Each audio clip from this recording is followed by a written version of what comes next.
طالوت کے چہرے پر بے پناہ سنجیدگی طاری تھی، لیکن گھوڑے کی حیت دیکھ کر اور اس کے بارے میں ریس کے ایک شاندار گھوڑے کا تصور کرنے سے ہنسی نہ رک سکتی تھی، اور طالوت کے الفاظ کو ایک شرارت آمیز طنز کے علاوہ اور کچھ نہیں سمجھا جا سکتا تھا۔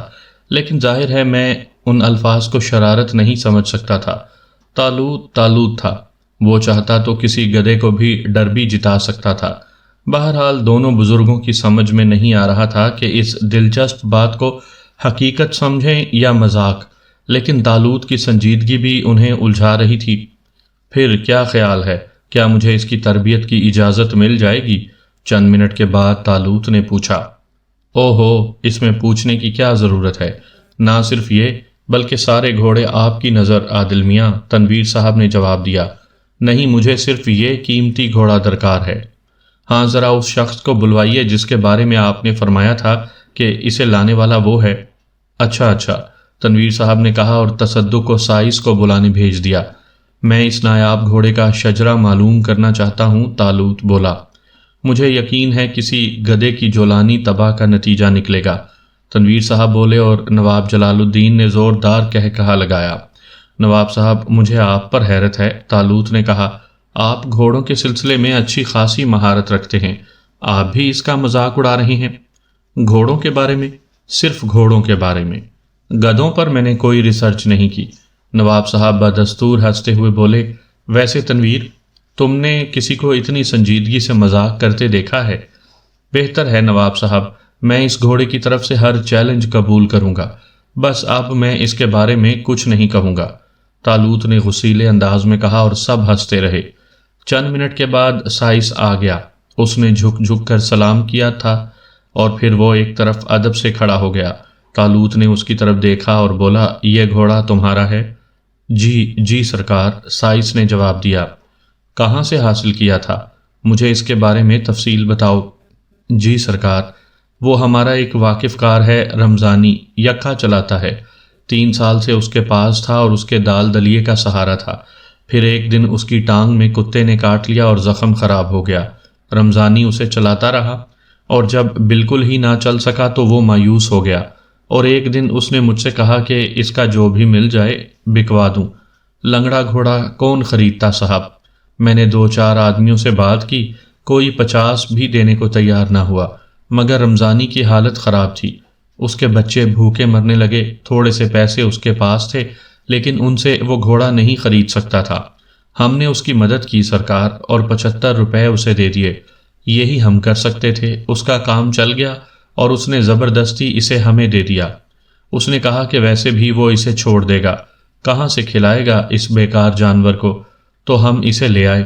ہم نے سوچا ہم اس کا علاج کریں گے اور ہماری قسمت سے اس کا زخم ٹھیک ہو گیا۔ اب تو یہ خوب چل لیتا ہے سرکار۔ ہمارا گاؤں تھوڑی ہی دور ہے، جب ہم وہاں جاتے ہیں تو اسی پر سوار ہو کر جاتے ہیں۔ سائس نے سادگی سے کہا۔ اف اف، اس نایاب گھوڑے کی یہ بے قدری! یقیناً اس کے ساتھ زبردست ناانصافی ہوئی ہے، یہ 3 سال تک یکے میں جتا رہا، طالوت نے کہا۔ نواب صاحب اور تنویر صاحب بے ساختہ کہے لگا رہے تھے۔ تم یہ گھوڑا بیچو گے سائس؟ طالوت نے انہیں نظر انداز کر کے پوچھا۔ اس کی کیا حیثیت ہے سرکار، خادم ہیں آپ کے، کیا قیمت لوگے اس کی؟ کچھ نہیں مائی باپ، یہ ہے کس قابل؟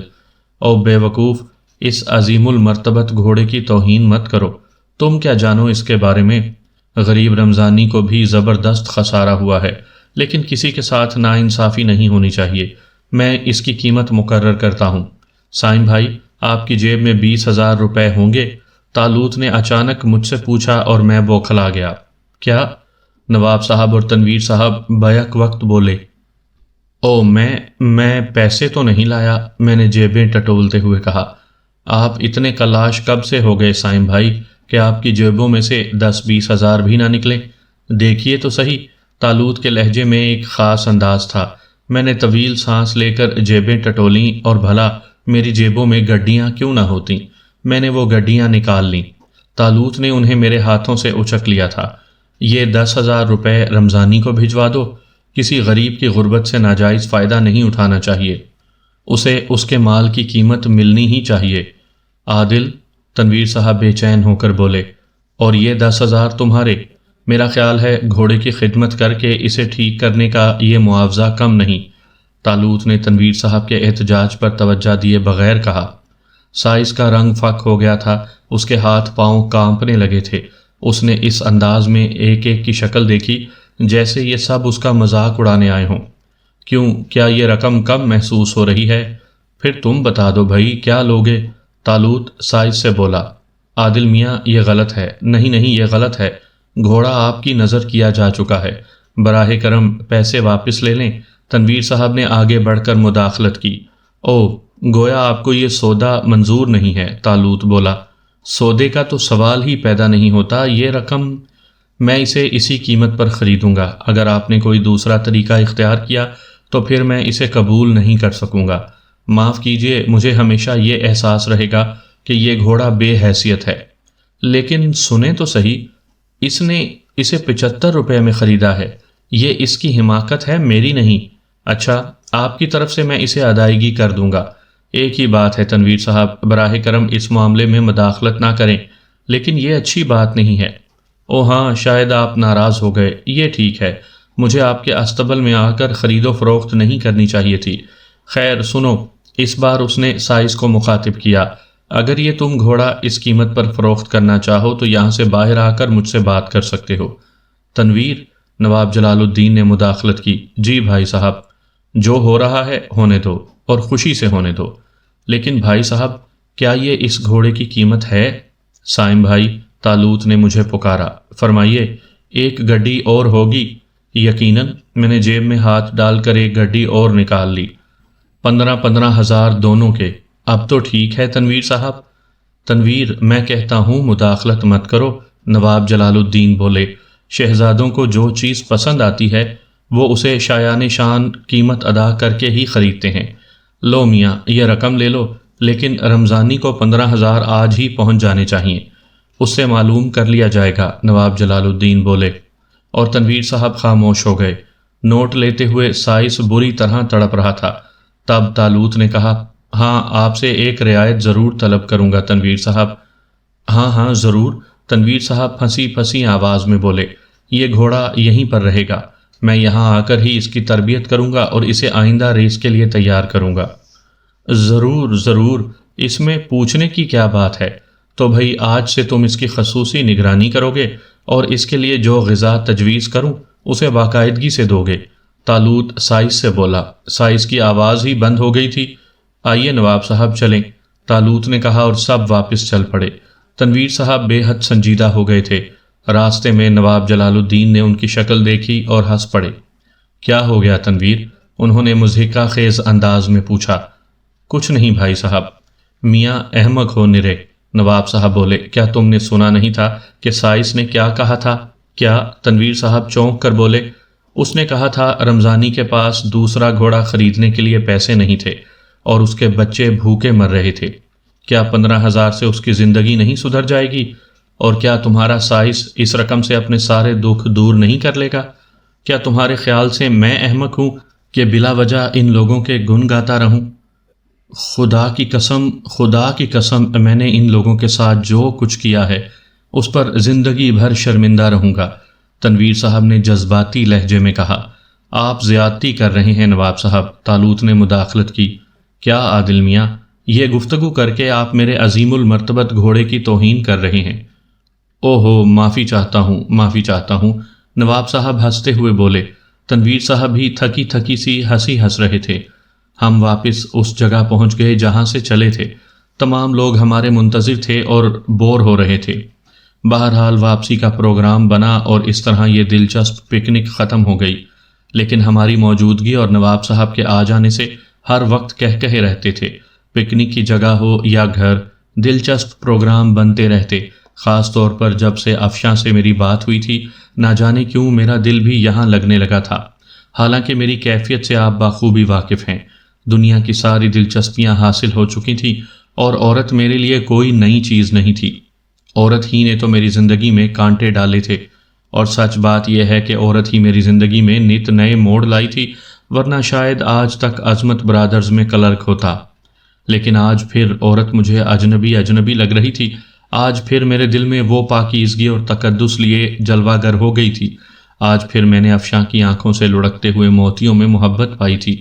دیکھیں یہ محبت راس بھی آتی ہے یا نہیں، اور یہ بہرحال طالوت کی بدماشی تھی۔ اس نے مجھے زبردستی عشق کروایا تھا، اور پھر بدماش نے کس چالاکی سے میرے منہ سے سب کچھ اگلوا لیا تھا۔ لیکن نہ جانے کیوں اس کے بعد اچانک یہ دنیا زیادہ حسین لگنے لگی تھی۔ مجھے طالوت کی ناراضگی کا احساس تھا، اور بہرحال میں اسے ناراض نہیں رکھنا چاہتا تھا۔ چنانچہ جوں ہی موقع ملا میں نے اسے گھیر لیا۔ تو آپ مجھ سے ناراض ہیں؟ میں نے پوچھا۔ جی نہیں، طالوت منہ پھلا کر بولا۔ یار واقعی ناراض ہو گئے؟ میں نے اداس لہجے میں کہا، اور طالوت چونک کر مجھے دیکھنے لگا۔ الو بنا رہے ہو؟ اس نے کہا۔ نہیں طالوت، میں تمہاری ناراضگی کا تصور بھی نہیں کر سکتا۔ خدا کی قسم دنیا میں تمہارے علاوہ میرا ہے بھی کون؟ اگر تم ناراض ہو گئے ہو تو معافی چاہتا ہوں۔ یقین کرو تمہارے کہنے سے تو میں اس حماقت پر آمادہ ہو گیا ہوں، ورنہ عورت میری زندگی میں جو حیثیت رکھتی ہے تمہیں معلوم ہے۔ تم اچھی طرح جانتے ہو طالوت، عورت نے مجھے کہاں پہنچا دیا تھا۔ جیل میں سڑ رہا ہوتا یا پھر پھانسی پا چکا ہوتا۔ میری تو پوری زندگی ہی دوسروں کے سہارے گزری ہے۔ اگر تم مجھے نہ سنبھال لیتے تو عورت مجھے کہاں پہنچا چکی ہوتی۔ اسی لیے کسی کے معاملے میں سنجیدہ ہونے کو تیار نہیں تھا۔ افشاں ایسی نہیں ہے، طالوت نے کہا۔ میں اس پر الزام نہیں لگاؤں گا، لیکن تم میرے زخموں کا احساس کیوں نہیں کرتے؟ مجھے احساس ہے، بس یہی بات تھی کہ میں کسی کے معاملے میں سنجیدہ نہیں ہونا چاہتا تھا۔ جب یوسف عبران سنجیدہ ہو گیا ہے تو تمہیں بھی سنجیدہ ہونا پڑے گا۔ میں نے تمہاری بات سے کب انکار کیا ہے طالوت، مگر یار یہ زبردستی کا عشق نہیں چلے گا، تمہیں سنجیدہ ہونا پڑے گا۔ اور اگر کچھ اور زخم مل گئے طالوت تو میرا خیال ہے نہیں ملیں گے۔ خدا کی قسم وہ لڑکی بہت اچھی ہے۔ ہاں مجھے احساس ہے، بس تو پھر تہمات کو ذہن سے نکال دو، پوری دل جمعی سے عشق کرو کہ عشق ہی زندگی ہے، عشق ہی خدا ہے، عشق عشق صرف عشق، باقی دنیا فالتو ہے، بیکار، بالکل بیکار۔ کر تو لیا بھائی، اب تو ناراض نہیں ہو؟ ارے میری جان میں تجھ سے ناراض ہو سکتا ہوں؟ طالوت نے مجھے کھینچ کر سینے سے لگا لیا، اور اسی وقت کمال نے دروازے پر دستک دی۔ آ جاؤ۔ کون؟ قاصد۔ کمال اندر داخل ہو کر مسکراتے ہوئے بولا۔ کیا پیغام ہے؟ کس کا پیغام ہے؟ کھانے کی میز پر انتظار ہو رہا ہے، کمال نے جواب دیا۔ ارے کھانے کا وقت ہو گیا؟ طالوت چونک کر بولا، اور ہم دونوں کمال کے ساتھ کمرے سے نکل آئے۔ یہاں کھانے پینے کی مصروفیت کچھ زیادہ ہی رہتی ہے، راستے میں طالوت نے کہا، اور کمال ہنسنے لگا۔ کھانے کی میز پر ہمارے علاوہ سب پہنچ چکے تھے۔ نواب صاحب وغیرہ نے مسکراتے ہوئے ہمارا خیر مقدم کیا، سب دلچسپی سے ہماری طرف دیکھ رہے تھے۔ بیٹھو بھائی، اس وقت تمہارے گدھے کا تذکرہ ہو رہا تھا۔ نواب صاحب مسکراتے ہوئے بولے، ارے بیٹے یہ دولت کیوں لٹاتے پھر رہے ہو؟ سنا ہے تم نے 30,000 روپے کا ایک گدھا خریدا ہے؟ بڑی ماں ہماری طرف دیکھتے ہوئے بولی۔ نہیں بڑی ماں، وہ ایک مظلوم گھوڑا تھا۔ آپ دیکھیے نا، بعض اوقات اعلیٰ خاندان کے لوگ اپنی مجبوریوں کے ہاتھوں اس قدر لاچار ہو جاتے ہیں کہ خود انہیں اپنی اعلیٰ نسبی پر شک ہونے لگتا ہے۔ دوسرے لوگ انہیں خاطر میں نہیں لاتے۔ اگر آپ انہیں پہچان کر انہیں ان کی صحیح جگہ دے دیں تو یہ کیا بری بات ہے؟ طالوت نے کہا۔ ہرگز نہیں، بڑی ماں بولی۔ بس میں نے اس ستم رسیدہ گھوڑے کے ساتھ یہی کیا، طالوت نے کہا، اور ستم رسیدہ گھوڑے پر سب ہنس پڑے۔ افسوس آپ اس گھوڑے کی عظمت نہیں پہچان سکے، لیکن خیر، نہ گھوڑا دور ہے نہ میدان، طالوت سنجیدگی سے بولا، اور سب ہنستے رہے۔ وہ تو ٹھیک ہے بھائی، لیکن تم نے میرے ہاتھ سے سائز نکلوا دیا۔ تنویر صاحب بولے۔ کیا مطلب؟ ارے اس کی جیب میں 15,000 روپے ہیں، اب وہ گھوڑوں کو کیا خاطر میں لائے گا؟ یہ رقم اسے کہیں اور سے بھی مل سکتی تھی، کیا آپ تقدیر کے قائل نہیں ہیں؟ ہوں بھائی، اچھی طرح ہوں، اور تم سے بحث بھی نہیں کر سکتا۔ میرا خیال ہے کھانا شروع کیا جائے، تنویر صاحب نے کہا، اور کھانا شروع ہو گیا۔ کھاتے کھاتے میری نگاہ افشاں کی طرف اٹھ گئی، اور میرے ذہن میں سرور کی ہلکی سی لہر دوڑ گئی۔ افشاں میری طرف ہی دیکھ رہی تھی، اس کی آنکھوں میں عجیب سا خمار تھا جو اس سے قبل نہیں آیا تھا۔ مجھ سے نگاہیں ملتے ہی اس کے ہونٹ شرمگی انداز میں کھنچ گئے اور نگاہیں جھک گئیں۔ ہاں، میں نے دل ہی دل میں مسکراتے ہوئے کہا، خاتون شاید آپ کی زندگی میں محبت کا کھیل پہلی بار ہی آیا ہو، لیکن میں یہ شرم یہ مسکراہٹ کئی بار دیکھ چکا ہوں اور اس کے بارے میں میرا تجربہ خاصا وسیع ہے۔ کچھ اچھے خیالات نہیں رکھتا۔ خدا کے واسطے آپ میرے ان خیالات کی تجدید نہ کریں، بلکہ جب قدم بڑھایا ہے تو کسی منزل تک ہی پہنچا دیں، ورنہ اس کے بعد خود کو جینے کے لیے تیار نہ کر سکوں گا۔ ایسا نہ ہو کہ آپ ہی میری موت کا سبب بن جائیں۔ کھانا جاری رہا اور پھر ختم بھی ہو گیا۔ سب لوگ اٹھ گئے۔ یہاں کے لوگوں میں یہ عمدہ بات تھی کہ عمر کے تعین کے ساتھ ہی ساتھی متعین کر لیتے تھے۔ حالانکہ تنویر صاحب اور نواب جلال الدین ہم دونوں سے کافی بے تکلف تھے، لیکن وقت کو مد نگاہ رکھتے ہوئے وہ زبردستی ہم میں گھسنے کی کوشش نہیں کرتے تھے۔ اس وقت بھی نوجوانوں کو تنہا چھوڑ دیا گیا اور ہم لوگ ایک گروہ کی شکل میں جمع ہو گئے۔ ہاں تو خواتین و حضرات، کیا حکم ہے؟ افشاں نے سب کی طرف باری باری دیکھتے ہوئے کہا۔ ارے تمہیں کون حکم دے سکتا ہے؟ سیمی مسکراتے ہوئے بولی۔ نہیں سیمی باجی، پلیز بتائیے کیا موڈ ہے پبلک کا؟ کس بارے میں بھائی؟ کل کے پروگرام کی تجدید کی جائے یا کوئی اور پروگرام؟ پبلک کی رائے تو پبلک ہی سے پوچھنی چاہیے بھائی۔ میرا تو خیال ہے آج ہم لوگوں نے خاصی آوارہ گردی کی ہے، تھکن بھی سوار ہے۔ کیوں نہ آج کے اس خوبصورت پروگرام کو ذہن میں بسائے ہوئے بستروں میں پہنچ جائیں اور اسی کے خوابوں میں سو جائیں۔ ویسے یہ اس ناچیز کی ذاتی رائے ہے، اور اگر خواتین و حضرات کا اس پر اتفاق نہ ہو سکے تو خادم ہر پروگرام میں شامل ہے، احسان نے کہا۔ میرا خیال ہے احسان صاحب کی رائے درست ہے، طالوت فوراً بولا۔ بس تو پھر طے، خدا حافظ، افشاں نے کہا، اور تمام لوگ ایک دوسرے کو شب بخیر کہہ کر اپنے اپنے کمروں کی طرف چل پڑے۔ ایسا لگتا تھا جیسے سب کی دلی خواہش یہی ہو۔ اس کی وجہ تھکن ہی ہو سکتی تھی۔ میں اور طالوت اپنے کمرے میں واپس آ گئے، لباس تبدیل کیے اور مسحریوں پر پہنچ گئے۔ طالوت کسی خیال میں گم تھا، میں بھی خاموش لیٹا رہا۔ کافی دیر کے بعد طالوت نے گردن اٹھائی۔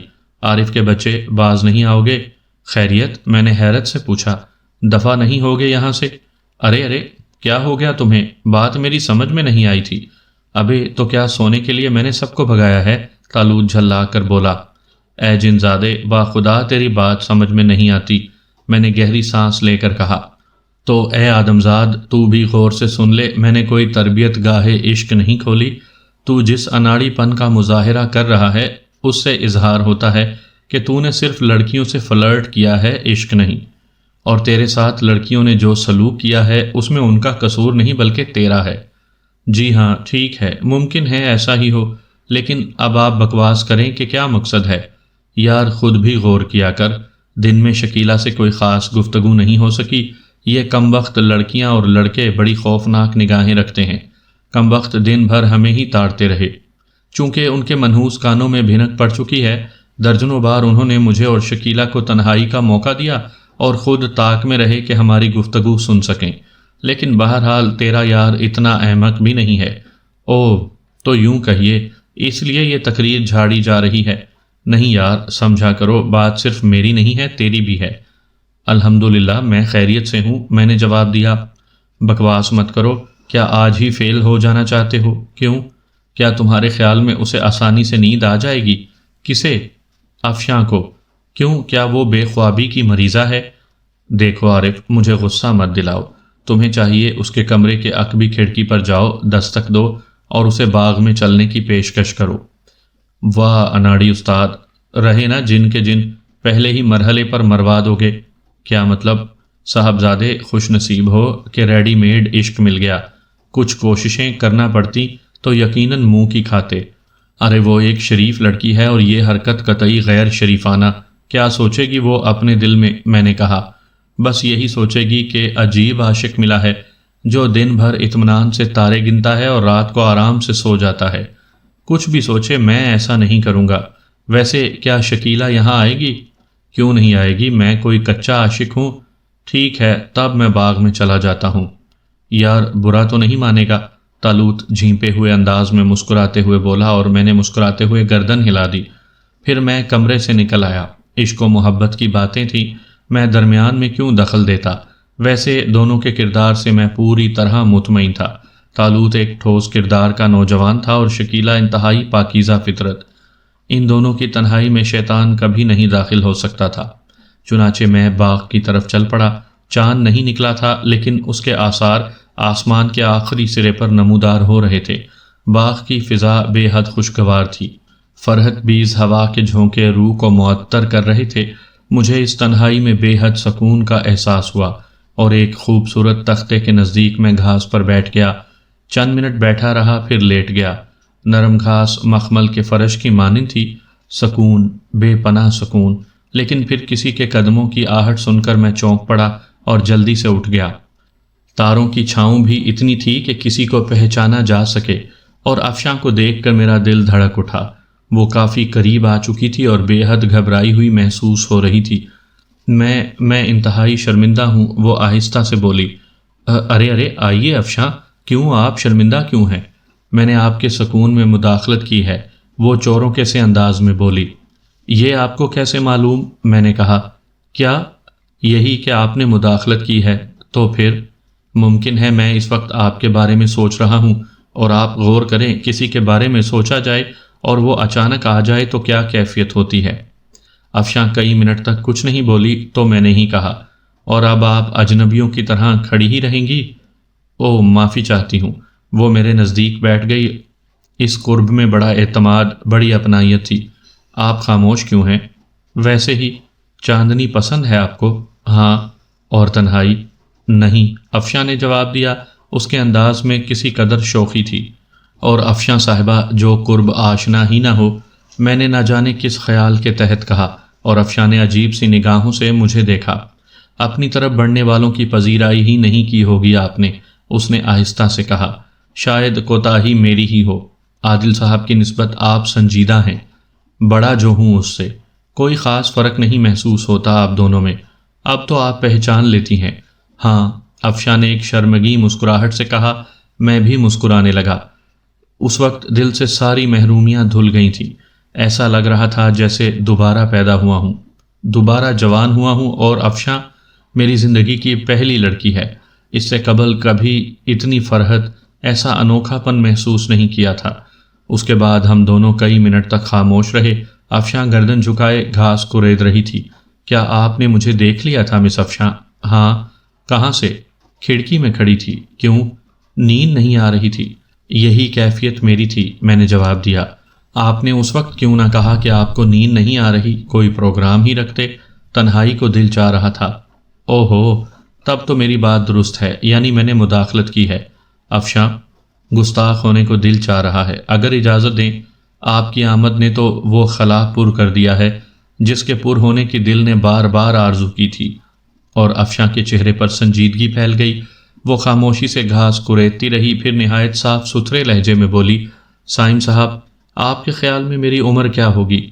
کیوں؟ میں نے چونک کر اسے دیکھا۔ میری عمر 22 سال ہے، کسی حادثے کے تحت نہیں بلکہ قدرتی طور پر۔ میرے خیال میں اپنی عمر سے 10 سال آگے بڑھ گئی ہوں۔ اگر آپ برا نہ منائیں تو کیا میں یہ کہوں کہ میری عمر 32 سال ہے؟ ماشاءاللہ، میں نے کسی قدر شوخی سے کہا۔ اور یہ عمر کم نہیں ہوتی سائم صاحب، ظاہر ہے بڑھاپے کی آمد ہوتی ہے، میں نے جواب دیا۔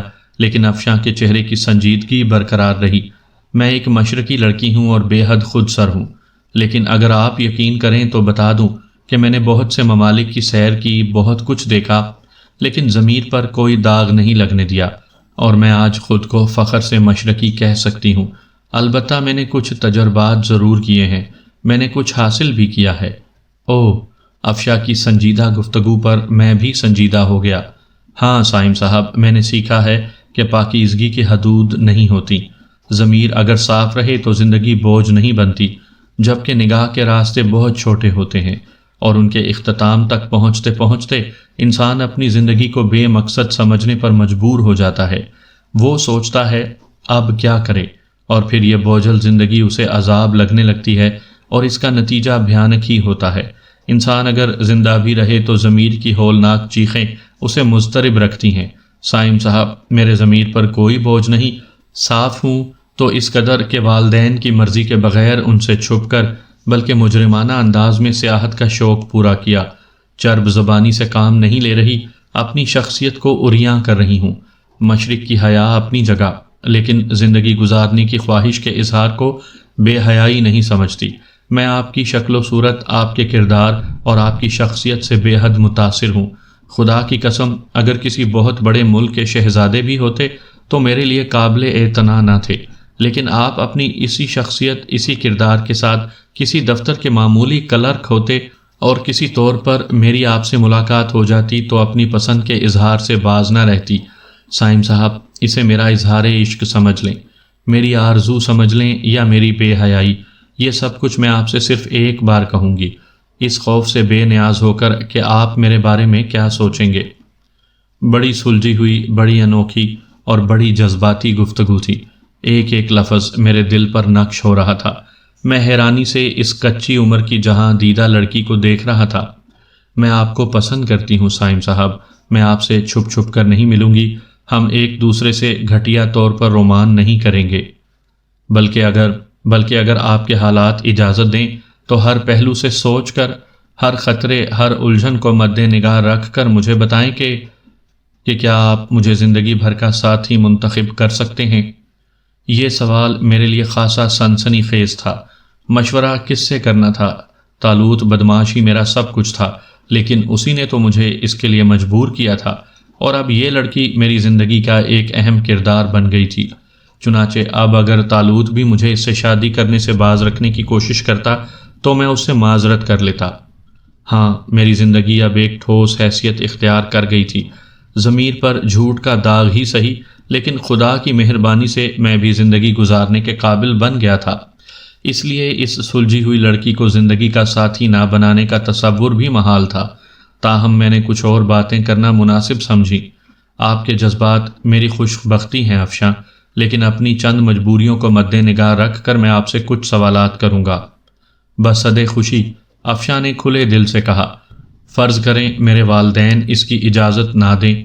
یہ فیصلہ آپ کریں گے، افشاں نے جواب دیا۔ فرض کریں آپ سے شادی کے بعد مجھے کلاش ہونا پڑے، میرے فیصلے پر اثر نہیں پڑے گا، میں آپ کو ہر حیثیت میں قبول کروں گی۔ بہت شکریہ، لیکن مس افشاں، خود آپ اس سلسلے میں کس قدر ثابت قدم رہیں گی؟ میں آپ کے پاس آئی ہوں۔ وہ تو ٹھیک ہے، لیکن تنویر صاحب، میرے والدین روشن خیال ہیں، میری پوزیشن تو خراب نہیں ہوگی، یہ میری ذمہ داری ہے اور میں اسے نبھانے کی کوشش آخری سانس تک جاری رکھوں گی۔ تب پھر مس افشاں آپ ہی بتائیں، مجھے آپ سے اچھا زندگی کا ساتھی دوسرا کون ملے گا؟ جی افشاں، آپ سن لیں، میں آپ کے علاوہ کسی سے شادی نہیں کروں گا۔ اور افشاں کے چہرے پر افشاں بکھر گئی، اس کی پلکیں بوجھل ہو کر جھک گئیں۔ آپ سوچ سمجھ کر یہ بات کہہ رہے ہیں سائم صاحب؟ ہاں افشاں، آپ کی جانب سے کسی تعارض کی گنجائش ہرگز نہیں۔ تب مجھے دعا دیں کہ میں کامیاب ہو جاؤں۔ جب میں آپ سے درخواست کروں اس وقت آپ عادل بھائی کے ذریعے یا پھر نواب جلال الدین کے ذریعے ابو سے کہلوا دیں، تعمیل ہوگی۔ سائم صاحب، افشاں شرمائی سی اٹھ کھڑی ہوئی۔ ارے بیٹھو افشاں۔ اب نہ بیٹھ سکوں گی، اس نے سر جھکائے جھکائے کہا، اور ایک دم چاند نکل آیا۔ چاندنی میں جھکی جھکی شرمائی لڑکی بے حد حسین لگ رہی تھی۔ کیوں؟ میں نے بے قراری سے پوچھا۔ سائم صاحب، میں بہرحال مشرقی بھی ہوں، اب مجھے شرم آ رہی ہے، افشاں نے کہا، اور پھر وہ تیزی سے بھاگ کھڑی ہوئی۔ میں اسے جاتے دیکھتا رہا۔ اس کے بعد میں نے اسے روکنے کی کوشش نہیں کی، لیکن روح میں بالیدگی اتر گئی تھی۔ چاندنی ہمیشہ سے زیادہ روشن ہو گئی تھی اور میں جیسے ایک نئی دنیا میں سانس لے رہا تھا۔ یہ دنیا ہمیشہ سے زیادہ حسین ہوتی ہے، روح کو سہارا مل جائے تو ایسا ہی ہوتا ہے۔ نہ جانے کتنی دیر تک میں وہاں بیٹھا رہا، وقت کے گزرنے کا احساس ہی نہیں ہوا تھا۔ پھر طالوت کو اپنی طرف آتے دیکھ کر میں چونک پڑا۔ طالوت نے مجھے دیکھ لیا تھا۔ چند منٹ کے بعد وہ میرے قریب پہنچ گیا۔ اس کے چہرے پر کسی قدر شرمندگی کے آثار تھے۔ ارے تم تو تنہا ہی بیٹھے ہو، اس نے کہا۔ ہاں، میں مسکرا دیا۔ یار، اس وقت تو زیادتی ہو گئی تمہارے ساتھ، میں نے سوچا تھا کہ تم بھی کسی طرح اپنا کام چلا لو گے۔ نہیں طالوت، زیادتی نہیں ہوئی۔ کیا مطلب؟ کام چل گیا تھا اور ضرورت سے زیادہ ہی چل گیا۔ کیا کہہ رہا ہے یار، صاف صاف کہہ۔ افشاں ابھی تھوڑی دیر قبل گئی ہے۔ اوہ ویری گڈ، تیری استادی پر تو میں نے کبھی شبہ نہیں کیا۔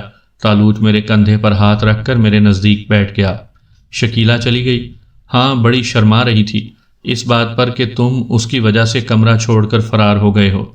مگر اس وقت شکیلا کے ذکر کو چھوڑو، تم سناؤ، کیا افشاں نے اس وقت آنے پر اعتراض نہیں کیا؟ میں نے اسے نہیں بلایا تھا۔ ونڈرفل، پھر؟ خود ہی آ گئی۔ نیک بچی ہے، جلدی جلدی آگے بڑھو۔ پھر کیا ہوا؟ بہت کچھ ہو گیا ہے طالوت، بات اتنی آگے بڑھ گئی کہ… ارے! طالوت کا منہ حیرت سے کھل گیا اور میں نے چونک کر اس کی شکل دیکھی۔ احمق انسان غلط فہمی کا شکار ہو گیا تھا، چنانچہ میں جلدی سے بولا، منہ بند کرو، ایسی کوئی بات نہیں کہ تمہارا منہ کھل جائے۔ اوہ! طالوت نے ایک گہری سانس لی۔ بات کو ڈرامائی انداز میں مت پیش کیا کرو، خواہ مخواہ منہ کا مزہ کرکرا کر دیا تھا۔ ہاں، کیا بات ہوئی بتاؤ؟ اور میں نے افشاں کی پوری گفتگو طالوت کو سنا دی۔ طالوت خوشی سے اچھل پڑا تھا اور پھر اس نے بے ساختہ اچھل کر مجھے دبوچ لیا۔ ارے زندہ باد میرے شیر، کیا گہرا رنگ مارا ہے! پھر اب کیا طالوت؟ کیا فیصلہ کیا؟ اگر زندگی کا یہ اہم فیصلہ بھی تمہارے اوپر چھوڑ دوں طالوت، میں نے اسے دیکھا، تو میں فوراً تیرے گلے میں پھولوں کے ہار ڈال دوں گا۔ یعنی میری تو دلی خواہش ہے عارف، بہرحال ہمیں زندگی کسی منزل تک تو لے جانی ہے، یوں کب تک خوار ہوتے پھرتے رہیں گے؟ اور عارف، سب سے زیادہ خوشی کی بات یہ ہے کہ تیرے ہی وطن میں تیرے لیے مکمل آزادی ہو گئی۔ اب تو یہاں آرام سے رہ سکتا ہے۔ بے شک مجھے احساس ہے وطن کیا شے ہوتی ہے، خدا اہل وطن کو کسی کا دشمن نہ بنائے۔ تو پھر بتایا نہیں عارف؟ کہہ تو چکا ہوں، میں کیا بتاؤں، میرا فیصلہ تیرے ہاتھ میں ہے۔ طالوت کچھ سوچنے لگا، پھر بولا، ٹھیک ہے عارف، اس کا فیصلہ اگلے چاند کریں گے۔ مناسب، میں نے جواب دیا۔ ویسے میں بہت خوش ہوں، طالوت مسکراتے ہوئے بولا اور میرا بازو پکڑ کر کہنے لگا، اس کا مطلب ہے یار کہ یہ افشاں بہت ستھری طبیعت کی لڑکی ہے۔ ہاں طالوت، میں اس سے بہت متاثر ہوا ہوں۔ متاثر ہونے کی بات بھی ہے، ہم اسے یہ توقع نہیں رکھتے۔ چل یار، اب سو جائیں گے، رات کافی گزر چکی ہے۔ اور ہم دونوں اٹھ کر کمرے کی طرف چل پڑے۔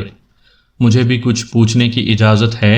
میں نے بستر پر لیٹتے ہوئے پوچھا۔ ضرور، تم نہیں بتاؤ گے تمہارے اور شکیلہ کے معاملات کس حد تک پہنچے؟ بس سرحد کے قریب ہیں، چاند ڈوبنے پر والدہ صاحبہ کے پاس جاؤں گا اور ان سے بات کروں گا، آخری مرحلہ ہوگا، میرے لیے دعا کرنا۔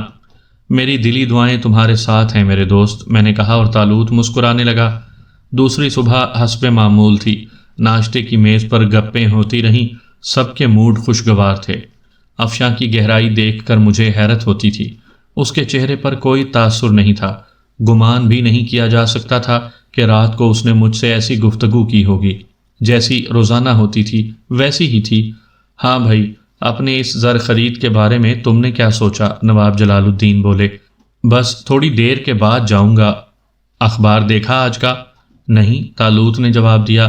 آئندہ ماہ کی 6 تاریخ کو ایک عظیم الشان ریس ہے جس پر زبردست انعام رکھا گیا ہے، بڑے بڑے نامی گرامی گھوڑے دوڑیں گے اس ریس میں، پوری تفصیل آئی ہے اخبارات میں۔ میرا عظیم المرتبت بھی دوڑے گا، کسی سے کم ہے؟